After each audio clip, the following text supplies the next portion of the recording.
मेरे मित्रों, good morning.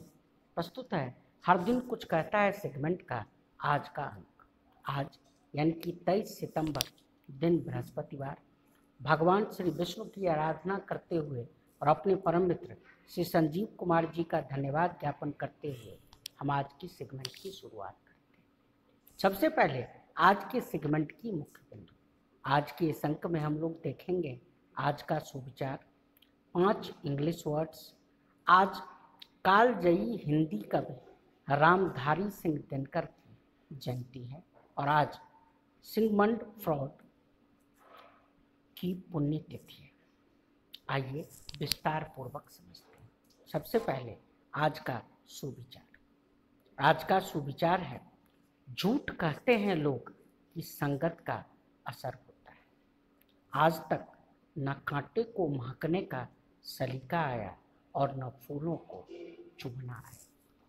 जी हाँ, बड़ा ही मर्मस्पर्शी और आत्मसात करने वाला आज का सुविचार है। झूठ कहते हैं लोग कि संगत का असर होता है। आज तक न कांटों को महकने का सलीका आया और न फूलों को चुभना आया। आज के सुविचार को समझने के बाद चलते हैं आज के 5 इंग्लिश वर्ड्स की तरफ। आज के 5 इंग्लिश वर्ड्स हैं फेबल, क्रेसस, ह्यूमैनिटेरियन, इंट्यूब और जुडिशियस। आइए विस्तार पूर्वक समझते हैं। आज का पहला इंग्लिश वर्ड है FABLE, फेबल अर्थात नीति कथा। आज का दूसरा इंग्लिश वर्ड है ग्रेसस, GRACIOUS अर्थात बीनीत। आज का तीसरा इंग्लिश वर्ड है HUMANITARIAN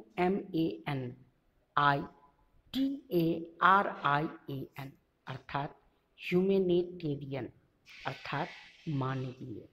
आज का चौथा इंग्लिश वर्ड है इंट्यूटिव, INTUITIVE अर्थात सहज ज्ञान युक्त।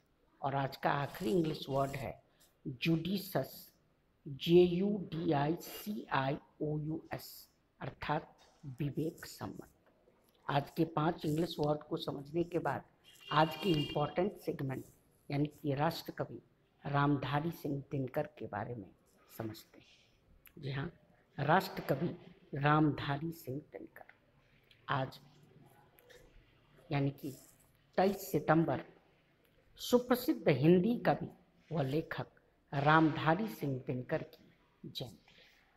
इनका जन्म आज ही के दिन सन 1908 में बिहार के बेगूसराय जिले के सिमरिया ग्राम में हुआ था। ये आधुनिक युग के श्रेष्ठ वीर रस के कवि के रूप में स्थापित हैं। देश की आज़ादी के पूर्व ये एक विद्रोही कवि के रूप में जाने जाते थे। आज़ादी के बाद ये राष्ट्र कवि के रूप में जाने लगे।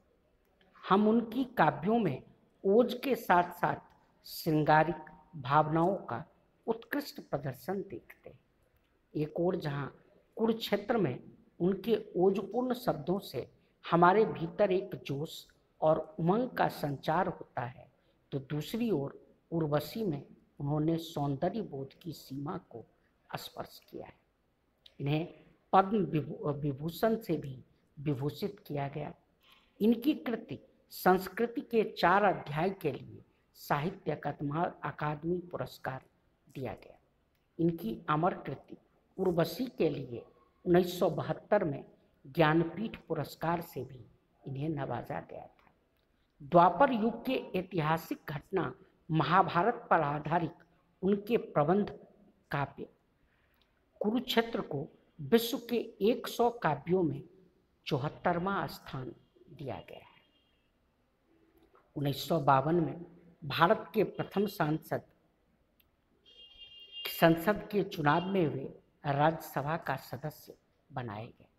नेहरू से अनन्य मित्रता के बावजूद इन्होंने जरूरत पड़ने पर उनकी मुखालफत करने से नहीं चुके थे। चीन से भारत की हार पर इनकी पंक्ति थी, रे रोक युधिष्ठिर को न यहाँ जाने दे उनको स्वर्ग धीर, फिरा दे हमें गांडीव गदा, लौटा दे अर्जुन भीम वीर। इनकी प्रमुख कृतियां हैं संस्कृत के 4 अध्याय, कुरुक्षेत्र, रश्मि रथी, हुंकार, परशुराम की प्रतिज्ञा, हाहाकार। 24 अप्रैल 1974 को मद्रास में इनका देहावसान होता है। एक श्रद्धांजलि राष्ट्रकवि रामधारी सिंह दिनकर को। ये हमने कुछ इम्पोर्टेंट बातें बताई राष्ट्रकवि रामधारी सिंह दिनकर के बारे में। चलते हैं आज के आखिरी सेगमेंट की तरफ।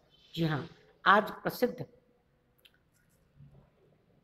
न्यूरोलॉजिस्ट व साइकोलॉजिस्ट सिगमंड फ्राइड की पुण्यतिथि है। जी हाँ, आज प्रसिद्ध न्यूरोलॉजिस्ट व साइकोलॉजिस्ट सिगमंड फ्राइड की पुण्यतिथि है।